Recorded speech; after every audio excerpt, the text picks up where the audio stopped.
یہ کبھی ہم کہتے ہیں کہ جی بند کر دیں، کبھی کہتے ہیں کھول دیتے ہیں، کبھی کہتے ہیں سب کچھ کھول دیں، کبھی کہتے ہیں کہ صاحب تھوڑا سا ٹائٹ کر دیں. ایسے کام نہیں چلتا ہے. کام چلتا ہے اصول. اچھا میں زیادہ مثالیں دینے کا قائل نہیں ہوں، لیکن میں آپ کو مثال دوں گا بنگلہ دیش کی. وہاں کا آپ دیکھیں، جائزہ لے لیں. آپ کتنے لوگ ہیں؟ شاید 635 مریض ہیں ٹوٹل، اور اس میں سے شاید 35 کی موت ہوئی ہے. آپ اندازہ لگا لیں جنوری سے اب تک کا اندازہ. ہندوستان کی آپ آبادی دیکھ لیں، ان کی شرح دیکھ لیں، شرح موت. کل کہتے ہیں بڑا جمپ ہوا ہے، 1100 مریض ہیں ان کے یہاں. تو کہتے ہیں بڑا جمپ ہو گیا ان کے یہاں، 11,000 مریض ہو گئے، اور اس میں تقریباً 4 یا 500 ان کی ڈیتھ ہے. تو بھوٹان ہے، نیپال ہے، سارک کنٹریز ہیں.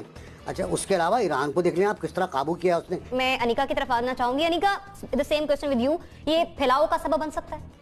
دیکھیے، ایک تو ہمیں دو پہلوؤں کی طرف دیکھنا ہوگا جس کی حوالے سے وزیر اعظم صاحب پہلے دن سے بات کر رہے تھے. ایک وہ جو کہ کرونا سے اموات واقع ہوں گی، اور دوسری وہ جو بھوک سے اموات واقع ہوں گی. میں اب اس لاک ڈاؤن کو لاک ڈاؤن سمجھتی. یہ بظاہر اور بنامی لاک ڈاؤن ہے، لیکن ہم نے تقریباً پورا کا پورا پہیا کھول دیا ہے. سوائے چیدہ کچھ علاقوں کے یا کچھ سیکٹرز کے، کون سا سیکٹر رہ گیا جو ہم نے نہیں کھولا؟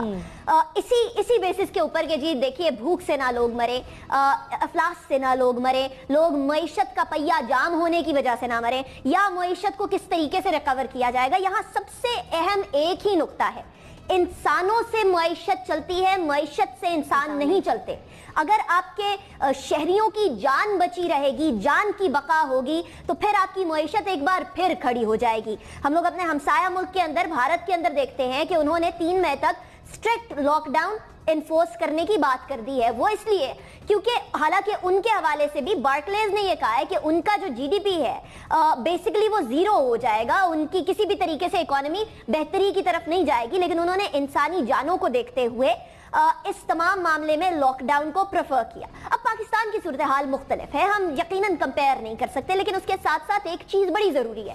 جیسا بیہیویئر حکومت کا ہوگا، اس سے زیادہ نرم رویہ عوام کا ہوگا. اگر حکومت ہی اسٹرکٹ لاک ڈاؤن کی بات نہیں کر رہی تو عوام اس سے بھی زیادہ لینینٹ ہو جائیں گے. سندھ کے اندر اتنے اسٹرکٹ لاک ڈاؤن کی انفورسمنٹ کی بات ہوئی شروع میں، لیکن اس کے باوجود بھی عوام کا رویہ بہت ہی غیر مناسب تھا. اس لیے کیونکہ وہ یہ سمجھ رہے تھے کہ شاید ٹھیک ہے، لاک ڈاؤن ہے، جو بھی ہے وہ دیکھ لیا جائے گا. لیکن at this point in time ہم لوگوں کے لیے ضروری نہیں کہ ہم گھر پہ رہے. عوام نہیں انڈرسٹینڈ کر رہے، اور عوام کو صرف ایک ہی طریقے سے سمجھایا جا سکتا ہے، اور وہ ہے جو حکمرانوں کا رویہ ہے. اس سے جتنا اسٹرکٹ اور جتنا زیادہ سیریس ہوگا، عوام بھی اسی طریقے سے سیریس ہوں گے. تو میرے خیال میں یہ لاک ڈاؤن کو کھولنا یقیناً کرونا وائرس کی وبا کو پھیلانے کے مترادف یا اس کو ایکویٹ کیا جا سکتا ہے. یقیناً تمام کے تمام اموات، آج بھی انہوں نے پریس کانفرنس میں کہا کہ تمام اموات ریکارڈڈ بھی نہیں ہیں. ہماری جتنی تعداد لوگوں کی ہے، یہ اصل تعداد نہیں ہوگی کرونا وائرس کے پیشنٹس کی. جو اموات کی تعداد 107 کے قریب ہے، یہ اصل تعداد نہیں ہوگی.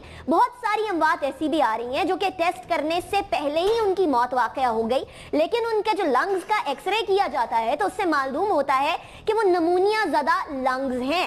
ایسے میں ہم ایگزیکٹ فگر کرونا کی اموات کی نہیں بتا سکتے. اس طرح کی صورتحال میں جہاں R0 فیکٹر کسی بیماری کا بہت ہی زیادہ ہو، اور وہ انفلوئنزا، عام انفلوئنزا سے پلیز اس کو کوئی کمپیئر نہ کرے. جب R0 فیکٹر اتنا زیادہ ہے تو اس کا مطلب یہ ہے کہ سب سے پہلے اپنی عوام کو بچایا جائے. معیشت کو بچانا انتہائی اہمیت کا حامل ہے، لیکن اس کے ساتھ ساتھ بلکہ اس سے پہلے عوام کو بچانا ضروری ہے. تو عوام کو بچانے کی سینس کے اندر مراد علی شاہ صاحب کا موقف بہتر ہے، لیکن عمران خان صاحب کی بھی یہ کنسرن، جو اکنامک انڈیکیٹرز گر رہے ہیں، جو دنیا کے اندر ایک ڈیفلیشنری ریسیشن آ رہی ہے، اس حوالے سے بھی ان کے کنسرنز بھی بہتر ہے. بہتر یہ ہوگا کہ تمام فریقین بیٹھ کر out of the box solution کی طرف جائیں، انسٹیڈ آف یہ کہ انفرادی طور پر مزید جو میڈیا ٹاک پر آ کے میڈیا کے حوالے سے بات کرنی ہوتی ہے، وہ اسی اجلاس کے اندر بات کریں جہاں پر چاروں صوبوں کے وزرائے اعلیٰ موجود ہوتے ہیں. ابراہیم، کون بہترین بات کر رہا ہے؟ کس کا موقف بہترین ہے؟